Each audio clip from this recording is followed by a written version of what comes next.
السلام عليكم ورحمة الله تعالى وبركاته. مرحبا بالجميع في القناة، إن شاء الله تكونوا كامل بخير وبصحة جيدة.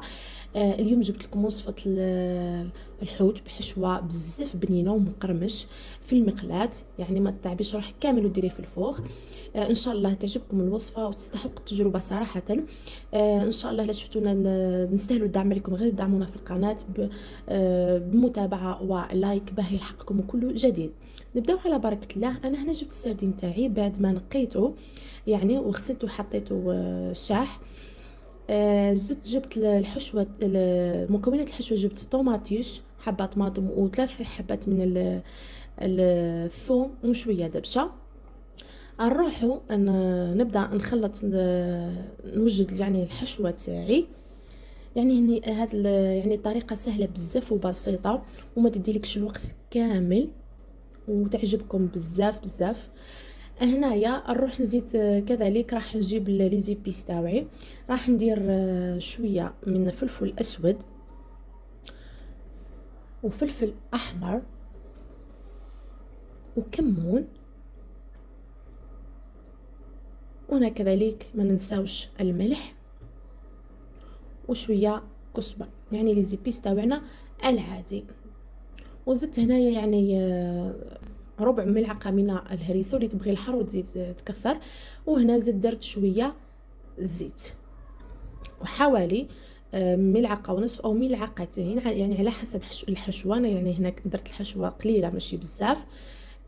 هنا نخلط كل شيء مع بعض حتى نتحصلوا على هاد الحشوه، يعني ريحتها بزاف بزاف تشهي. يعني بعدين نبدا نجيب هذاك السردين تاعي.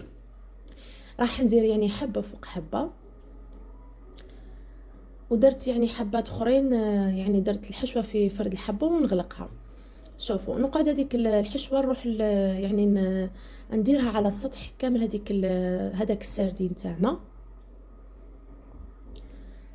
ونزيد نغلقها بالحبه سردين اخرى بهذا الشكل البنات. شوف انا هنايا جبت الدقيق يعني العادي ونمرغ في هذاك السردين تاعي المرغو. من بعد راح يعطي لي واحد القرمشه يعني روعه، ويزيد لي بنه في هذاك الحوت تاعنا. يعني واللي ما تحبش يعني دير الدقيق، دير الفرينه عادي. انا يعني نحب صراحه نديرو في الدقيق باش تعطي لي واحد القرمشه هايل، ما يبانش كامل راني ناكل في الحوت. راح نكمل مع الباقي السردين تاعنا بنفس الطريقه، ونروح نحطوا الزيت تاعنا في المقلاة بعد يعني ما تسخنا. بعد ما كملت زوج حبيبات تاعي حنكمل مع الباقي. هنا حطيت المقلاة تاعي اللي حط فيها شويه زيت. بعد ما سخنت لهذيك الزيت نروح نبدا نلوح السردين تاعي، تتقلى لي على نار هادئه باش يعني يطيب لنا هذيك الحشوه من الداخل مليح، و ميم طون يطيب لنا هذاك السردين تاعنا.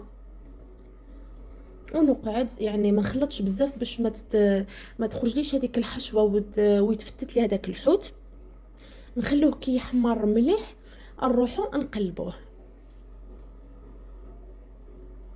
واخيرا البنات هذيكم النتيجه، يعني طريقه سهله وبسيطه وتجيكم بزاف بزاف بنينه. انا زدت قليت لي فخيت وحطيتهم في يعني صحن التقديم. ان شاء الله تعجبكم الوصفه.